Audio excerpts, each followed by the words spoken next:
Chapter 13. Getting into the right business. Success in any particular business depends for one thing upon your possessing, in a well-developed state, the faculties required in that business. Without good musical faculty, no one can succeed as a teacher of music. Without well-developed mechanical faculties, no one can achieve great success in any of the mechanical trades.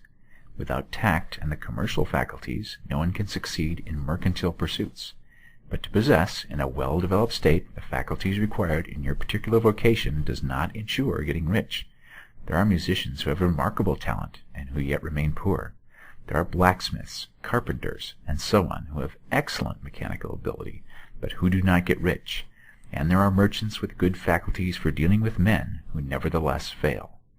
The different faculties are tools. It is essential to have good tools, but it is also essential that the tools should be used in the right way. One man can take a sharp saw, a square, a good plane, and so on, and build a handsome article of furniture. Another man can take that same set of tools and set to work to duplicate the article, but his production will be a botch. He does not know how to use good tools in a successful way. The various faculties of your mind are the tools with which you must do the work which is to make you rich. It will be easier for you to succeed if you get into a business for which you are well equipped with mental tools. Generally speaking, you will do best in that business which will use your strongest faculties, the one for which you are naturally best fitted. But there are limitations to this statement also. No man should regard his vocation as being irrevocably fixed by the tendencies with which he was born. You can get rich in any business, for if you have not the right talent, you can develop that talent. It merely means that you will have to make your tools as you go along, instead of confining yourself to the use of those with which you were already born.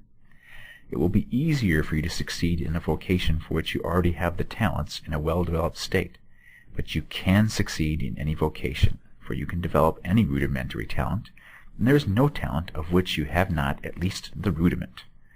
You will get rich most easily in point of effort if you do that for which you are best fitted, but you will get rich most satisfactorily if you do that which you want to do. Doing what you want to do is life, and there is no real satisfaction in living if we are compelled to be forever doing something which we do not like, and can never do what we want to do. And it is certain that you can do what you want to do. The desire to do it is proof that you have within you the power which can do it.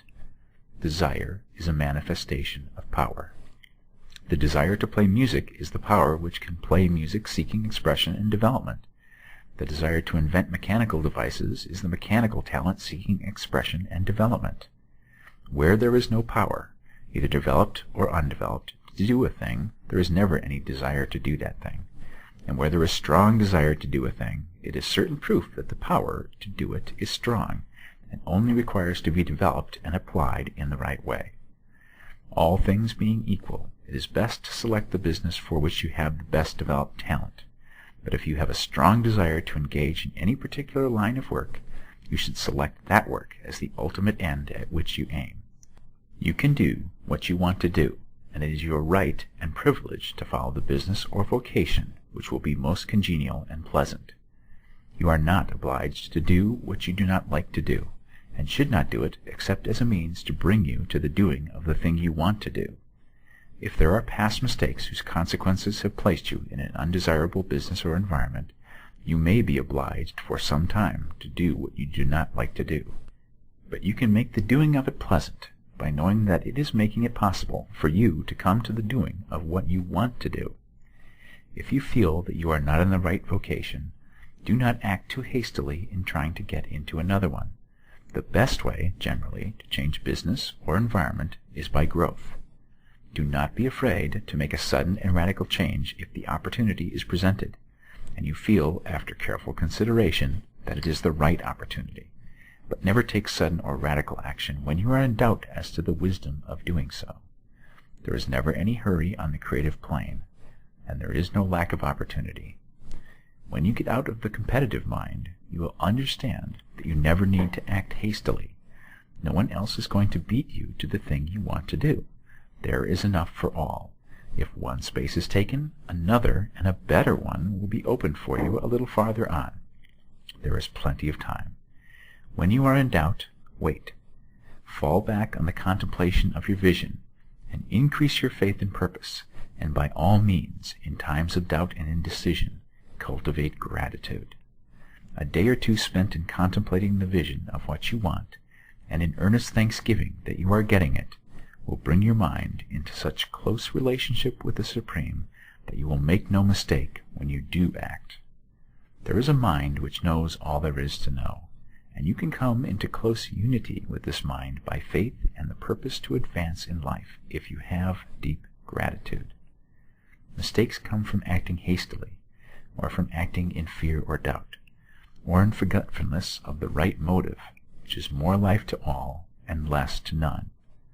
As you go on in the certain way, opportunities will come to you in increasing number, and you will need to be very steady in your faith and purpose, and to keep in close touch with the All-Mind by reverent gratitude.